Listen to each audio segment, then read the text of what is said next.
child, baby. I want to be your toy, but you tell me that I go jump, you tell me that I go dance, you tell me skip to my loo, anything to be with you, boy. Oh, yeah. Greetings, Amani Kings and Queens. I am back.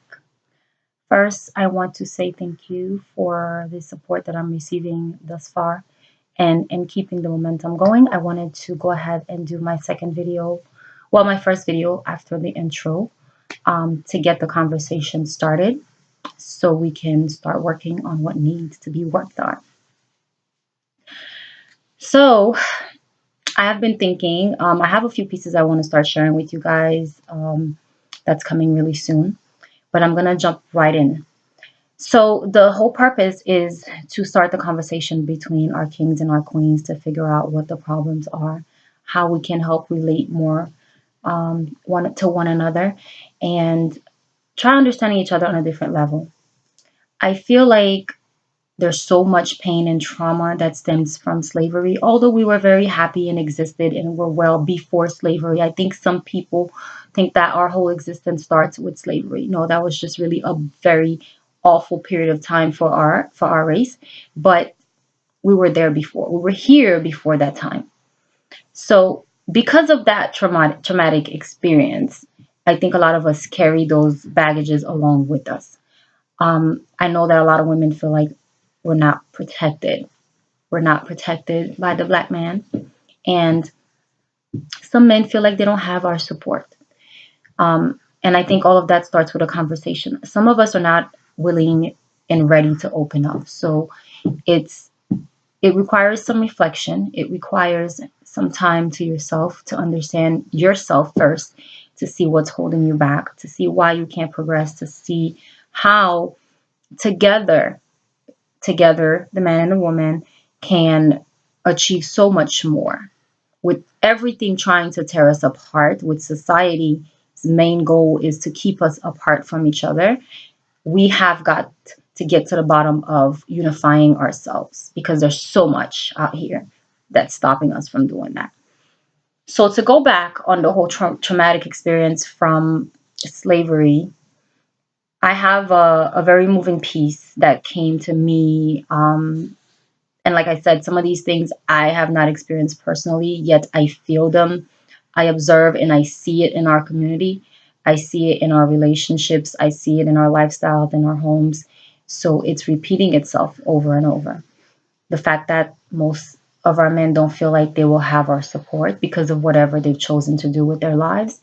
And our women don't feel protected. So we go elsewhere looking for protection, or we go into different habits and lifestyles to supposedly make us feel protected and being independent. But at the end of the day, we need each other. All those things are gimmicks. We're stronger together. So what I want to talk about first, I'm going to speak directly to my kings. I'll get to you, queens and sisters, later. But I want to talk to my kings, and I want to open the conversation of what do you guys feel is the biggest issue in communicating with us. I know we love to talk. We love to express our feelings. As women, we always have so much to say. And it's hard for some of us to just be quiet and listen. So that's what I want to start, is giving you guys the platform to speak and for us to listen without judging, without commenting and impulsively responding to what you're saying, but try to understand where you're coming from. Why do you feel that way? What in your past has persuaded you that this way of life is what's best for you and for us? And because I think ultimately the choices that we make affect us in the long run. They do.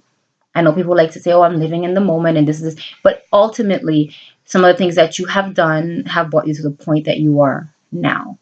So I want to know, what are some of the things that we can do to listen and respond better to you? What are some of the main issues that you have with us as a whole? Because stepping outside, I feel like, is not a solution. A lot of times men feel like, and sometimes I don't even think it's so much about, I'm going to say cheating, for example.